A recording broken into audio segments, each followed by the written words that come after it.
Hello everyone, स्वागत है आपका अस्तित्व एकेडमी में। हाँ जी, कैसे हैं आप लोग? उम्मीद है अच्छे होंगे और मन से पढ़ाई कर रहे होंगे।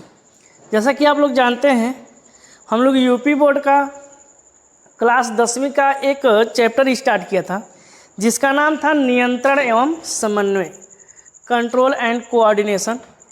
ये हमारा चैप्टर था जिसमें हम कुछ बातों को क्या किए थे, समझ लिए थे।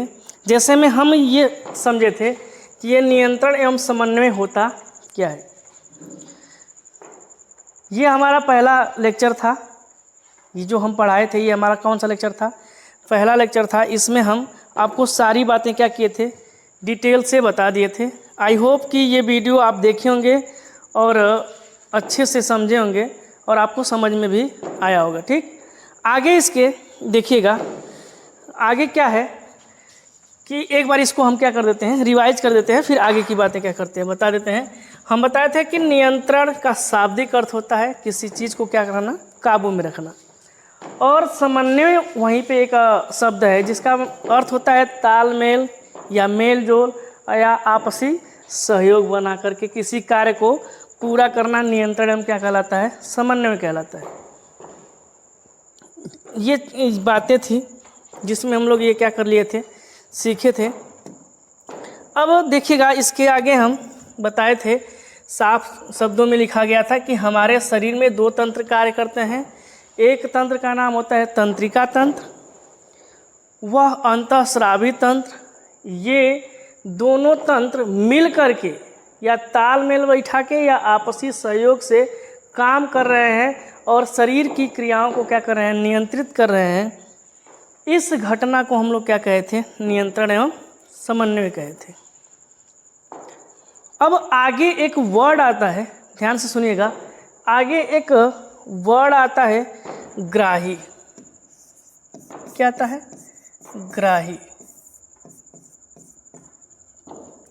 ग्राही का मतलब होता है कि ग्रहण करना, अर्थात इस वातावरण में घटित घटनाओं या संवेदनाओं को ग्रहण करना ही क्या कहलाता है, ग्राही कहलाता है। और ये ग्राही हमारे अंग होते हैं। क्या होते हैं?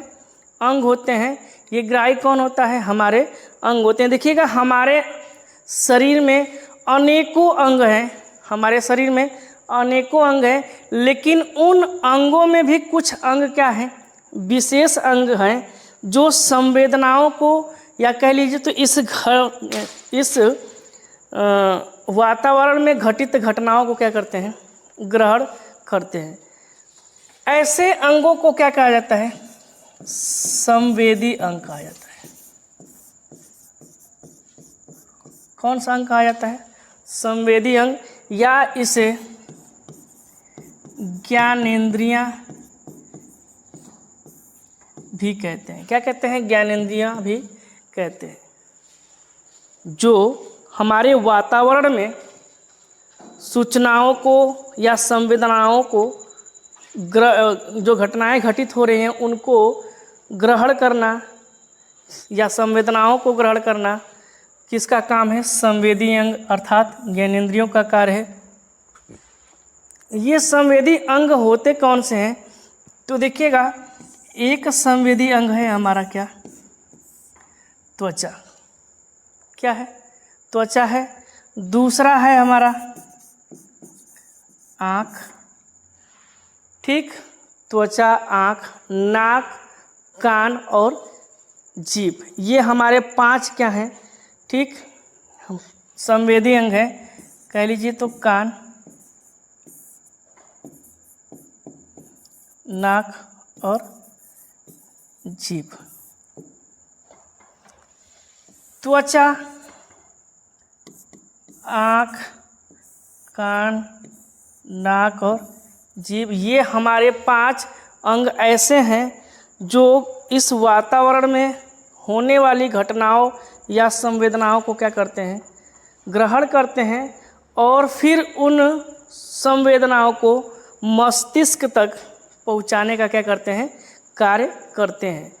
देखिएगा, ये जो त्वचा होता है ये करता क्या है, तो यह तापमान को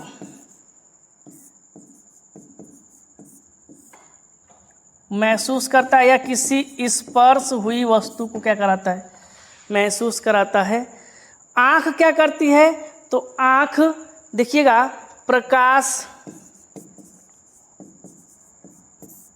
या किसी वस्तु को देखने या रंग पहचानने में क्या करती है, सहायता करती है। कान क्या करता है, तो कान सुनना या शरीर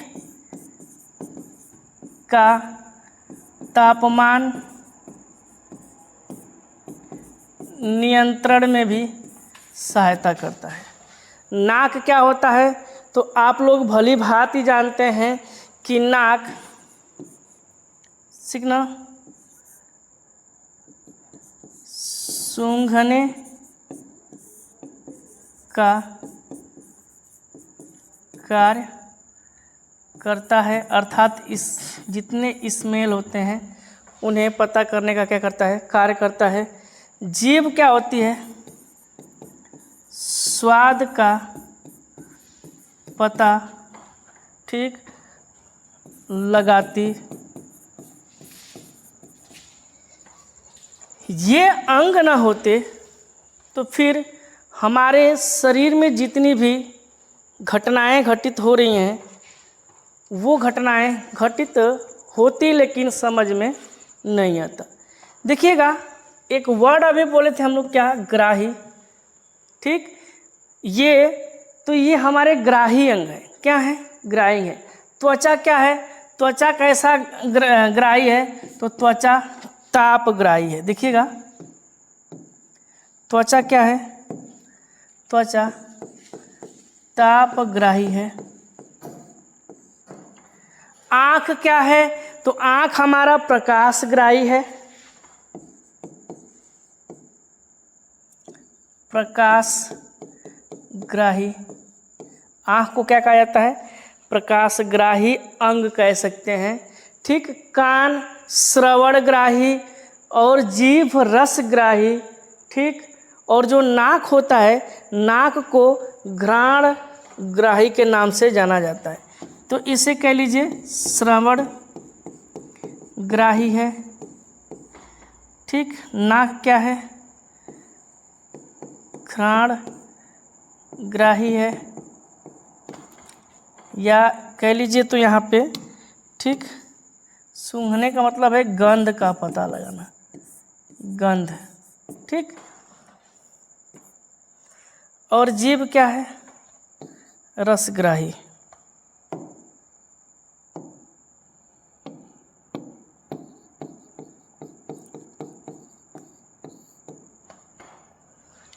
अगर ग्राही का परिभाषा देखी जाए तो आप साफ साफ लिख सकते हैं कि तंत्रिका कोशिका के विशिष्ट सिरे जो हमें वातावरण में होने वाले परिवर्तन का एहसास दिलाते हैं उन्हें क्या कहा जाता है, ग्राही अंग कहा जाता है। इसकी परिभाषा अगर लिखना चाहें तो आप लिख सकते हैं वातावरण, अर्थात ये हमारा टोटल क्या है, वातावरण है। और वातावरण में होने वाले परिवर्तन का एहसास दिलाने वाले लिख सकते हैं वातावरण में होने वाले परिवर्तन का एहसास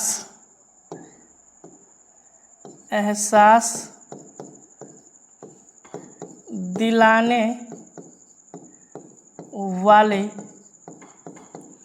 अंगों को ग्राही अंग कहा जाता है। क्या कहा जाता है, ग्राही अंग कहा जाता है। और ये ग्राही अंग हैं कौन, तो साफ साफ स्पष्ट शब्दों में संवेदी अंग क्या है, ग्राही अंग है, या ज्ञानेंद्रियां क्या है, ग्राही अंग है। ये ज्ञानेंद्रियां कितनी होती हैं, तो ये 5 की संख्या में होती हैं, जिसका नाम होता है त्वचा, आँख, कान, नाक और जीभ। त्वचा कौन सी कैसी ग्राही है? तापग्राही है, तापमान को ग्रहण करके या ठीक हमें महसूस कराती है, एहसास दिलाती है कि यह वस्तु कोई है, गर्म है या ठंडी है या फिर कैसी है। सोचिए हम रोटी बना रहे हैं, ठीक, और रोटी बनाते समय हमारा हाथ तवे पे क्या आ जाए, स्पर्श हो जाए, तो यह सूचना तुरंत, ये त्वचा जो कैसी है, तापग्राही है, ताप को ग्रहण करके तुरंत क्या करती है, हमें एहसास दिला देती है। और हम फिर क्या करते हैं, हमारा मस्तिष्क फिर क्या करता है, जो भी निर्णय लेना है ऑन द स्पॉट क्या कर लेता है, निर्णय ले लेता है। ऐसे आँख प्रकाशग्राही है, या कह लीजिए तो रंगों को, अभी देखिए ब्लैक कलर देख लिया जाए, देख के हमारी जो आँखें हैं उस ब्लैक रंग को देख के हमारे मन में सूचना क्या कर दी, भेज दी, हमारे शरीर में सूचनाओं को क्या कर दी, भेज दी, और सूचना मस्तिष्क तक पहुंच गया। अब उस काले रंग के प्रति हमारा ठीक क्या प्रतिक्रिया है, वो जो होगा, होना है, हो जाएगा। वहीं पे ठीक हम अगर गुलाबी रंग देख लें, ठीक, तो क्या हो जाएंगे हम, हमारे मन में थोड़ी सी क्या आ जाएगी, प्रसन्नता आ जाएगी। अर्थात कह लीजिए तो आँख क्या है, प्रकाशग्राही है। कैसा है? कान क्या है, श्रवणग्राही है, सुनने या शरीर का तापमान नियंत्रित करने में क्या करता है, सहायता करता है। जैसे में अभी कोई हम रास्ते से गुजर रहे हों, ठीक, और हमारे यहाँ बड़ा प्रचलन है, हम लोग भोजपुरी सॉन्ग सुन के बड़ा क्या होते हैं, खुश होते हैं। अगर वहीं पे कोई इंग्लिश सॉन्ग्स गाना बजा रहा है, हम उसको सुन के क्या करेंगे, बड़ा मन व्यतीत हो जाएगा, ये क्या सुन रहा है। और वहीं पे भोजपुरी सॉन्ग्स आ जाए तो हम लोग खुश के सुन करके क्या होते हैं, बड़ा खुश हो जाते हैं। अर्थात ये सुनने का कार्य कौन किया है, कान, और उस संवेदनाओं को ठीक जो सुना उसको कहाँ पहुँचा दिया, मस्तिष्क तक, और हम क्या हो गए, खुश हो गए या दुखी हो गए। नाक देखिए घ्राणग्राही है, अर्थात गंध सूंघने का क्या करती है, कार्य करती है। गंध कैसी है, वह गंध अच्छी है या बुरी है, इसका पता लगाने का कार्य कौन करता है, नाक करता है। और जीभ रसग्राही होती है, स्वाद का क्या करती है, पता लगाती है। जैसे में खट्टा, मीठा, नमकीन, कड़वा, ये सारी चीज़ें क्या हैं, ग्राही हैं। तापग्राही, प्रकाशग्राही, श्रवणग्राही, घ्राणग्राही और रसग्राही। ठीक, अब इन सभी सूचनाओं को भेजा कहाँ जा रहा है, कौन लेके जा रहा है एक स्थान से दूसरे स्थान तक। अर्थात यहाँ तक स्पर्श कोई हुआ या कोई हम पिन चुभोए, त्वचा उस चीज़ को क्या करी, ग्रहण की, और यह ग्रहण करते करते फिर यहाँ पहुँचाई कैसे गई, मस्तिष्क तक कैसे लाई गई। तो इस सूचनाओं को एक स्थान से दूसरे स्थान तक ले जाने का कार्य एक कोशिका करती है, जिसे कहा जाता है क्या, तंत्रिका कोशिका। क्या कहा जाता है, तंत्रिका कोशिका, जिसे न्यूरॉन के नाम से भी। हमारे शरीर में ऐसी बहुत सी कोशिकाएं हैं, या अर्थात कह लीजिए तो हमारा शरीर की सबसे छोटी इकाई क्या है, कोशिका है। उस कोशिकाओं में से भी एक विशिष्ट प्रकार की कोशिका है, जिसे क्या कहा जाता है, तंत्रिका कोशिका या न्यूरॉन।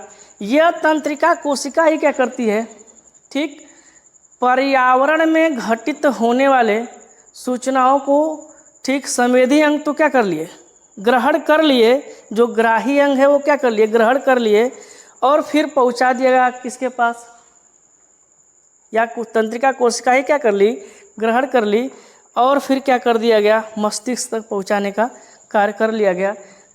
तो इसकी संरचना थोड़ा सा देख लीजिएगा, इसकी संरचना कैसी होती है, तंत्रिका कोशिका की संरचना।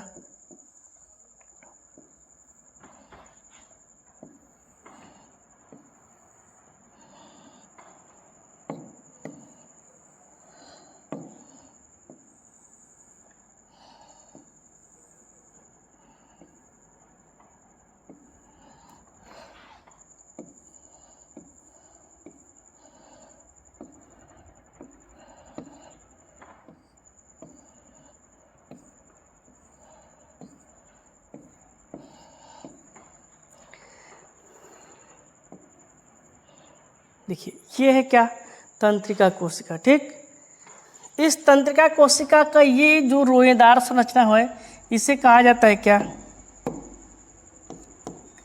डेंड्रान। क्या कहा जाता है, डेंड्रान।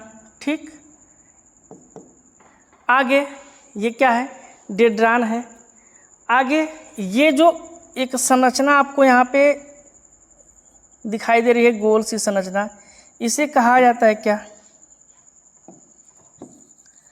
कोशिका काय। ठीक, इसे साइटोन के नाम से भी जाना जाता है। ये हमारा क्या है, केंद्रक है।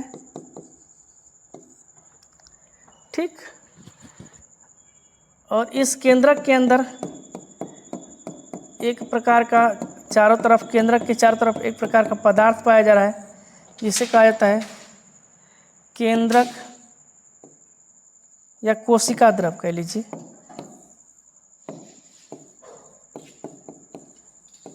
कोशिका द्रव। ठीक, आगे देखिएगा,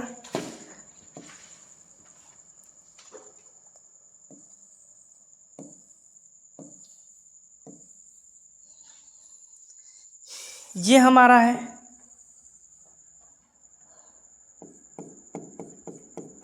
तंत्रिकाक्ष। यहाँ से यहाँ तक टोटल एरिया क्या है, तंत्रिकाक्ष है, जिसे एक्सॉन के नाम से भी क्या जाता है, जाना जाता है, एक्सॉन।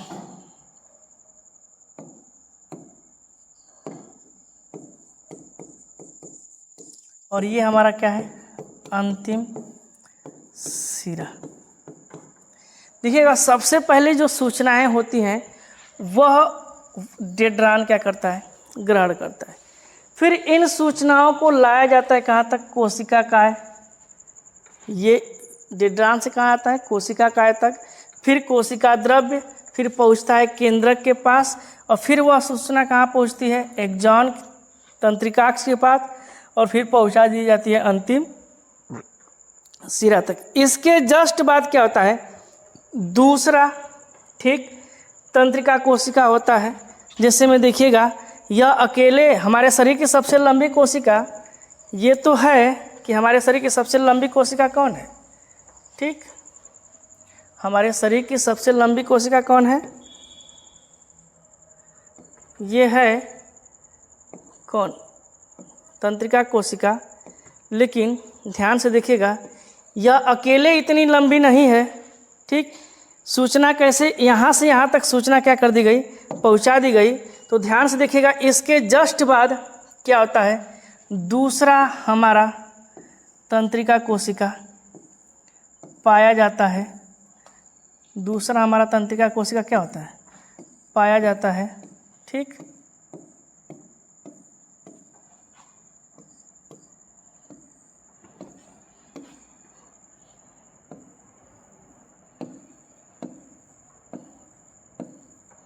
फिर वही संरचना है सेम, अर्थात कह लीजिए तो पहले तंत्रिका कोशिका का अंतिम सिरा और दूसरे तंत्रिका कोशिका का, ये ए और ये बी, तो ए का अंतिम सिरा और बी का पहला सिरा अर्थात डेंड्रान आपस में क्या होते हैं, जुड़े होते हैं। तो होता क्या है, यहाँ से सूचना यहाँ पे पहुँची, यहाँ से सूचना कोशिका काय तक, फिर केंद्रक, केंद्रक पास तंत्रिकाक्ष, फिर अंतिम सिरा, और अंतिम सिरा से फिर पहुँच गई कहाँ पर, डेंड्रान के पास। किसके पास, फिर डेंड्रान से कहाँ पे पहुँचेगी, साइटोन के पास, फिर केंद्रक के पास, फिर एक्सॉन के पास, और फिर अंतिम सिरा होते हुए फिर हमारे मस्तिष्क तक क्या की जाती है, सूचनाएं पहुंचा दी जाती हैं। और इस तरह मस्तिष्क को जो निर्णय लेना होता है वह मस्तिष्क क्या करता है, बहुत कम समय में क्या करता है, निर्णय ले लेता है। तो आई होप कि इतनी बातें आपको क्या हो गई होंगी, समझ में आई होंगी।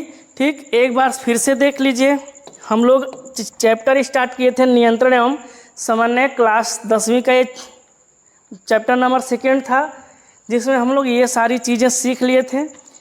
उस वीडियो को देखिएगा, बातें समझ में आ जाएंगी। फिर ये पढ़े थे। आज हम ग्राही के अंगों के बारे में पढ़े हैं कि ग्राही क्या होते हैं, कैसे कैसे ग्राही होते हैं। तो त्वचा ताप ग्राही होता है, आँख प्रकाश ग्राही होता है, कान श्रवण ग्राही होता है, नाक घ्राण ग्राही होता है और जीभ क्या होता है, रसग्राही होता है। आगे हम बताए हैं कि इन सूचनाओं को एक स्थान से दूसरे स्थान तक पहुंचाने का कार्य कौन करता है, अर्थात ग्रहण करने का कार्य कौन कर रहा है, तो हमारे तंत्रिका कोशिका है। पहले सबसे पहले सूचनाएं कहाँ पे हो जाती हैं, त्वचा है। त्वचा में ठीक क्या हुआ, त्वचा है, त्वचा में तंत्रिका कोशिका पाई जा रही है, जिससे सूचना कहाँ पे पहुंची, डेड्रान के पास। डेड्रान पहुंचा दिया कोशिका का, फिर तंत्रिकाक्ष और अंतिम सिरा होते हुए दूसरे कोशिका तंत्रिका कोशिका में पहुंच गई और दूसरे से तीसरे, तीसरे से चौथे, ऐसे करते करते हमारे मस्तिष्क को सूचनाओं को क्या कर दिया जाता है, पहुंचा दिया जाता है। और फिर क्या होता है, मस्तिष्क को जो निर्णय लेना होता है वो मस्तिष्क क्या करता है, तुरंत निर्णय लेता है। तो आशा करते हैं कि ये बातें आपको समझ में आ गई होगी। ठीक, वीडियो को देखिएगा, लाइक कीजिएगा, ठीक, सपोर्ट भी करते रहिए और कमेंट बॉक्स में बताते भी रहिए। अगर कोई चीज़ें आपको दिक्कत कर रही हैं या कोई बातें आपको परेशानी में डाल रही हैं तो उसको भी बताइए, उसको दूर करने का पूरा का पूरा किया जाएगा। अस्तित्व एकेडमी के इस नए मंच पे आपको ठीक दूर करने का प्रयास किया जाएगा। आज के लिए बस इतना ही, धन्यवाद।